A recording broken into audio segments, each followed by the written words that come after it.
నమస్తే, welcome to our channel.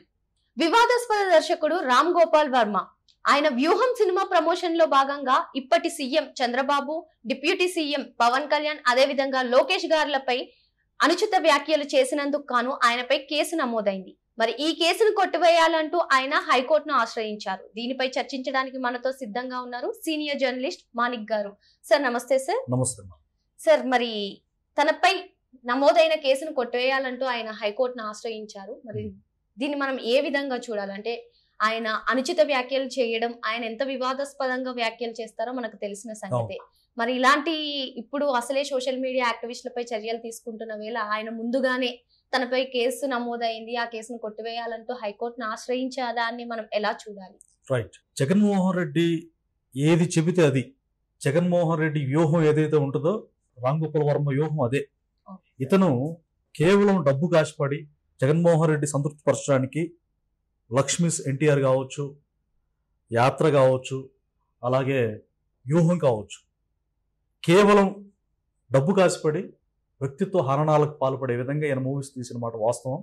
అయితే అంతకుముందు ఆయన మాట్లాడేటప్పుడు నేను ఎవరికి భయపడను, ఐ డోంట్ కేర్ అని చాలా రూడ్గా, లెక్క లేకుండా, సొసైటీ పట్ల రెస్పాన్సిబిలిటీ లేకుండా బిహేవ్ చేసేటువంటి ఈ డైరెక్టర్ మొట్టమొదటిసారిగా భయపడ్డాడమ్మా.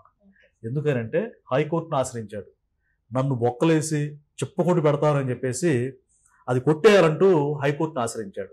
ఆశ్రయిస్తే హైకోర్టు చెంపల చెల్లును వాయించినట్టు మనకి క్లియర్గా ఈరోజు వార్త వచ్చింది. ఒకసారి మనం చూద్దాం. ప్రకాశం జిల్లా మద్దిపాడు పోలీసులు తనపై నమోదు చేసిన కేసును కొట్టేయాలని దర్శకుడు ఆర్జీవి దాఖలు చేసిన పిటిషన్పై హైకోర్టులో విచారణ జరిగింది. అరెస్టు నుంచి తనను రక్షణ కల్పించాలన్న వర్మ విజ్ఞప్తిని కోర్టు తోసిపుచ్చింది. అరెస్టుపై ఆందోళన ఉంటే బెయిల్ పిటిషన్ దాఖలు చేసుకోవచ్చని సూచించింది. పోలీసుల విచారణకు సమయం ఇచ్చేలా ఆదేశించాలని కోర్టును ఆర్జీవి కోరగా ఆ విషయం పోలీసులను అడగాలని న్యాయస్థానం బదులిచ్చింది. అంటే గుయ్యమని కొట్టినట్టుగా హైకోర్టు ఒక రకంగా అగ్రెసివ్గా, సీరియస్గా ఇతనికి దూకుడుగా సమాధానం చెప్పినట్టు మనకు అర్థమైపోతుంది. పోలీసుల విచారణకు సమయం ఇచ్చేలా ఆదేశించాలంట. ఇతనికి ఎందుకు సమయం ఇవ్వాలి? సంఘ సంస్కర్త లేకపోతే సంఘాన్ని ఉద్ధరించే వ్యక్తి అయినా, సంఘాన్ని సర్వనాశనం చేసే విధంగా ఇతని మూవీస్ కానీ, ఇతని యొక్క ఓటీటీలో విడుదలైనటువంటి ఫిల్మ్స్ కానీ ఇవన్నీ కూడా ఉంటాయి అన్నమాట. మహిళలను ఏ విధంగా ట్రీట్ చేస్తారో చెప్పాలి. రైట్. మహిళలను కేవలం సెక్స్కే సాధనంగా ఎంచి, అంటే ఒక పూర్ణ మైండ్తో అతను చెప్తాడు, స్టేట్మెంట్ ఇస్తాడు, లేవగానే పూర్ణ మైండ్ చూస్తాను నేను అంటే అదే బ్రేక్ఫాస్ట్, అదే లంచ్, అదే డిన్నర్ లాగా ఫీల్ అయ్యే వ్యక్తి. పైగా మహిళలు అంటే బయట మహిళలు పక్కన పెడితే ఫస్ట్ ఆయన భార్య, ఆయన కూతురు ఇతని వ్యక్తిత్వాన్ని అసహించుకుని భయపడి పారిపోయిన సందర్భాలు ఉన్నాయి. వాళ్ళ కూతురు ఒకనొక సందర్భంలో స్టేట్మెంట్ ఇచ్చిందమ్మా, నా తండ్రి కన్న తండ్రిగా ఉండి గుండెలో పెట్టి చూసుకోవాల్సిన మా నాన్న నన్ను అసభ్యకరంగా తాకుతూ ఉంటే నేను మా నాన్నకి భయపడి నేను అవాయిడ్ అయిపోయాను, మా నాన్నకి దూరంగా వెళ్ళిపోయామని చెప్పి తన సొంత కూతురే స్టేట్మెంట్ ఇవ్వడం కూడా ఈరోజు మనం గుర్తు తెచ్చుకోవాలి.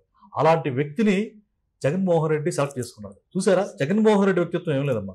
అసెంబ్లీలో కూడా ఈ డైరెక్టర్ మాత్రమే కాదు, ఒక కొడాలి నాని ఆ శాసనసభలో మొట్టమొదటగా భారతదేశ చరిత్రలోనే, ఆంధ్రప్రదేశ్ చరిత్రలోనే బూతులు స్వైర విహారం చేసి ఇష్టానుసారంగా బూతులు మాట్లాడిన వ్యక్తి ఎవరైనా ఉన్నారు అని అంటే అది మొట్టమొదటి ప్రవేశపెట్టింది జగన్మోహన్ రెడ్డి. ఆయన అండర్లో యాక్టింగ్ చేసింది కొడాలి నాని. తర్వాత వల్లభనేని వంశీ అన్నం పెట్టిన పార్టీని కాలుతో తొక్కి ఛిద్రం చేసినట్టుగా మాట్లాడాడు. భువనేశ్వరమ్మను కూడా చాలా దుర్మార్గంగా వ్యాఖ్యానించాడు. అఫ్ కోర్స్ వీళ్ళు ఖచ్చితంగా చేసిన పాపాలకు ఆ చిట్టా మొత్తం కూడా బయటపడుతుంది. చట్టపరంగా వీళ్ళ మీద యాక్షన్ తీసుకుంటారు. త్వరలో కొడాలి నాని అరెస్ట్ కాబోతున్నాడు. తర్వాత వల్లభనేని వంశీని కూడా అరెస్ట్ చేస్తారు. చేసిన పాపం విడిచిపెడతాం, కర్మ సిద్ధాంతం అంటారు కదా, ఆ కర్మ ఖచ్చితంగా మనకు రిఫ్లెక్ట్ అయింది అనేది మాత్రం వాస్తవం. అయితే ఇతను తన కుటుంబాన్ని, అలాగే మహిళల్ని కేవలం ఆటబొమ్మగా, ఒక సెక్స్ వస్తువుగా చూస్తాడు. అదే ఒక తన తల్లి, తన చెల్లి, వీళ్ళందరూ ఒక మనిషికే పుట్టాడన్న వాస్తవాన్ని కూడా విస్మరించి ఇతను తీసిన మూవీస్ కూడా చండాలమైన మూవీస్ తీసాడమ్మా. అంటే ఫారిన్ హాలీవుడ్ యాక్టర్స్ తోటి, ఎవరైతే పోర్న్ స్టార్స్ ఉంటారో వాళ్ళతో కూడా సినిమాలు తీసిన ప్రబుద్ధుడు వీడు.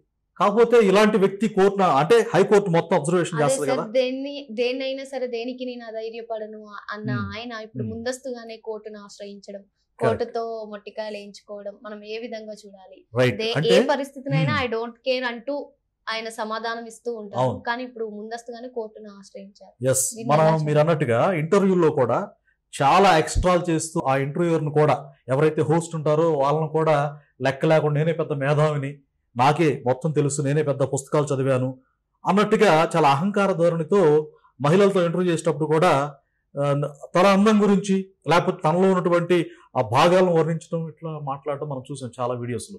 అయితే ఈ రోజు ఇతను భయపడ్డాడు. అంటే కూటమి ప్రభుత్వం చాలా సిన్సియర్గా ప్రజాపాలన దిశగా తప్పు చేసిన వాడిని తాట తీసే విధంగా ముందుకెళ్తా ఉంది. నా యొక్క ఈ ధైర్యం ఇదంతా కూడా పనికిరాదు.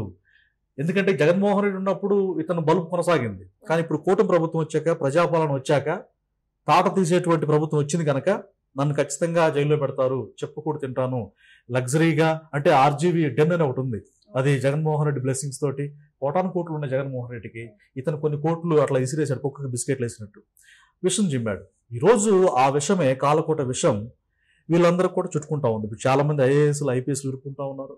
సో అందుకని ఈ యొక్క ఆర్జీవీ ఆ కోర్టును ఆశ్రయించాడు. కోర్టు కూడా హెల్ప్లెస్, నువ్వు చేసిన తప్పుకి ఖచ్చితంగా పనిష్మెంట్ ఉంటుందమ్మా అని ఇండైరెక్ట్ గా చెప్పకనే చెప్పింది అనమాట. హైకోర్టు నో చెప్పింది ఎలాగో. మరి ఈ కేసులో ఆయన ముందస్తు బెయిల్ కి ఏమన్నా వెళ్తారంటారా? ముందస్తు బెయిల్కి వెళ్ళినా కానీ ఐ థింక్ సుప్రీంకోర్టు కూడా ఇతన్ని సమర్థించదమ్మా. ఎందుకంటే ఇతను బాలీవుడ్ సినిమాలు తీశాడు, ఎలాంటి ఈయన వ్యక్తిత్వం ఏంటో, ఈయన క్యారెక్టర్ ఏంటో, ఈయన చేసిన మంచి దుర్మార్గమైనటువంటి పనులు ఏంటో అన్ని కూడా తెలుసు. సో ఎవిడెన్స్ కూడా ఇతను క్రైమ్ చేశాడు అన్న విధంగానే ఉన్నాయి. సో ఇతనికి ఆ ఊరట లభించేటువంటి అవకాశం అయితే లేదు. Thank you sir. Thank you.